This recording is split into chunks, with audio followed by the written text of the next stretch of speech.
ನಮಸ್ಕಾರ, ಕನಸು ನ್ಯೂಸ್ಗೆ ಸ್ವಾಗತ. ಈಗ ಮುಖ್ಯಾಂಶಗಳು. ವಾರಾಂತ್ಯದ ರಜೆಯಲ್ಲಿ ಗಂಗಾವತಿ ಸಿಟಿ ಮಾರ್ಕೆಟ್ನಲ್ಲಿ ಜನಸಾಗರ. ಗುಂಡಮ್ಮ ಕ್ಯಾಂಪ್ ತರಕಾರಿ ಮಾರುಕಟ್ಟೆಯಲ್ಲಿ ಖರೀದಿಗೆ ಮುಗಿಬಿದ್ದ ಜನ. ಗೇಟ್ ಮುಂಭಾಗದ ಅತಿಕ್ರಮಣದಿಂದ ವಾಹನ ಸಂಚಾರಕ್ಕೆ ತೊಂದರೆ. ಕನಸು ನ್ಯೂಸ್ ಗಂಗಾವತಿ. ವಾರಾಂತ್ಯದ ರಜೆ ಹಿನ್ನೆಲೆಯಲ್ಲಿ ಗಂಗಾವತಿ ನಗರದ ಗುಂಡಮ್ಮ ಕ್ಯಾಂಪ್ ಸಿಟಿ ಮಾರ್ಕೆಟ್ ಹಾಗೂ ತರಕಾರಿ ಮಾರುಕಟ್ಟೆಯಲ್ಲಿ ಶನಿವಾರ ಭಾರಿ ಜನಸಂದಣಿ ಕಂಡುಬಂತು. ಬೆಳಿಗ್ಗೆಯಿಂದಲೇ ದಿನಸಿ, ತರಕಾರಿ ಹಾಗೂ ಹಣ್ಣುಗಳ ಖರೀದಿಗಾಗಿ ಜನರು ಹೆಚ್ಚಿನ ಸಂಖ್ಯೆಯಲ್ಲಿ ಆಗಮಿಸಿದ್ದರಿಂದ ಮಾರುಕಟ್ಟೆ ಪ್ರದೇಶ ಜನರಿಂದ ಕಿಕ್ಕಿರಿದು ತುಂಬಿತ್ತು. ಮಾರುಕಟ್ಟೆಯ ಮುಖ್ಯ ಪ್ರವೇಶ ದ್ವಾರದ ಮುಂಭಾಗದಲ್ಲಿಯೇ ವ್ಯಾಪಾರಿಗಳು ತಮ್ಮ ಬಂಡಿಗಳನ್ನು ನಿಲ್ಲಿಸಿ ವ್ಯಾಪಾರ ನಡೆಸುತ್ತಿರುವುದರಿಂದ ಖರೀದಿಗೆ ಬಂದ ಸಾರ್ವಜನಿಕರು ಹಾಗೂ ಸಂಚಾರಿಗಳಿಗೆ ಓಡಾಡಲು ತೀವ್ರ ತೊಂದರೆ ಉಂಟಾಗಿದೆ. ಇದೇ ಮಾರ್ಗದಲ್ಲಿ ಮುಖ್ಯ ರಸ್ತೆ ಇರುವುದರಿಂದ ವಾಹನ ಸಂಚಾರವು ಅಸ್ತವ್ಯಸ್ತಗೊಂಡಿದ್ದು ಕೆಲ ಕಾಲ ಟ್ರಾಫಿಕ್ ದಟ್ಟಣೆ ಕಂಡುಬಂತು. ಸ್ಥಳೀಯರು, ನಗರಸಭೆ ಅಧಿಕಾರಿಗಳು ಹಾಗೂ ಪೊಲೀಸ್ ಇಲಾಖೆ ತಕ್ಷಣ ಕ್ರಮ ಕೈಗೊಂಡು ಗೇಟ್ ಮುಂಭಾಗದ ಅತಿಕ್ರಮಣ ತೆರವುಗೊಳಿಸಿ ಸಾರ್ವಜನಿಕರಿಗೆ ಸುಗಮ ಸಂಚಾರ ಹಾಗೂ ವಾಹನಗಳ ಓಡಾಟಕ್ಕೆ ಅನುಕೂಲ ಮಾಡಿಕೊಡಬೇಕೆಂದು ಒತ್ತಾಯಿಸಿದ್ದಾರೆ. ಇನ್ನೊಂದೆಡೆ ವಾರಾಂತ್ಯದ ವ್ಯಾಪಾರ ಜೋರಾಗಿದ್ದರಿಂದ ವ್ಯಾಪಾರಸ್ಥರು ಉತ್ತಮ ವಹಿವಾಟು ನಡೆದಿರುವುದಾಗಿ ಸಂತಸ ವ್ಯಕ್ತಪಡಿಸಿದರು. ಕುಟುಂಬ ಸಮೇತರಾಗಿ ಆಗಮಿಸಿದ ಜನರು ಅಗತ್ಯ ವಸ್ತುಗಳನ್ನು ಖರೀದಿಸಿ ಮಾರುಕಟ್ಟೆಯ ಚಟುವಟಿಕೆಗೆ ಮತ್ತಷ್ಟು ಚೈತನ್ಯ ತುಂಬಿದರು. ಕನಸು ನ್ಯೂಸ್ ಗಂಗಾವತಿ.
ಹೌದು, ಹಾಂ,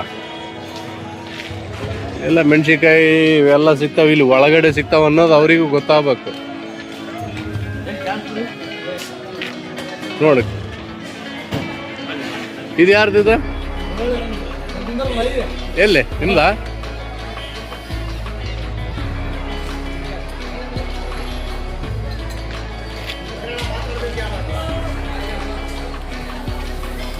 ನೀವೇನು ಮಾತಾಡ್ತೀರಿ?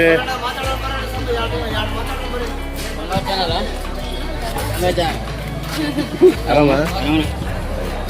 ನಮ್ಮ ಚಾನೆಲ್ಗೆ ಸಬ್ಸ್ಕ್ರೈಬ್ ಆಗಿಲ್ಲವಾದರೆ ಈಗಲೇ ಸಬ್ಸ್ಕ್ರೈಬ್ ಮಾಡಿಕೊಳ್ಳಿ. ಹಾಗೆ ಬೆಲ್ ಐಕನ್ ಮಾಡಿ, ಲೈಕ್ ಮಾಡಿ, ಶೇರ್ ಮಾಡಿ. ನಿಮ್ಮ ಭೇಟಿ ಮುಂದಿನ ವರದಿಯೊಂದಿಗೆ. ನೋಡ್ತಾ ಇರಿ ಕನಸು ನ್ಯೂಸ್ ಗಂಗಾವತಿ.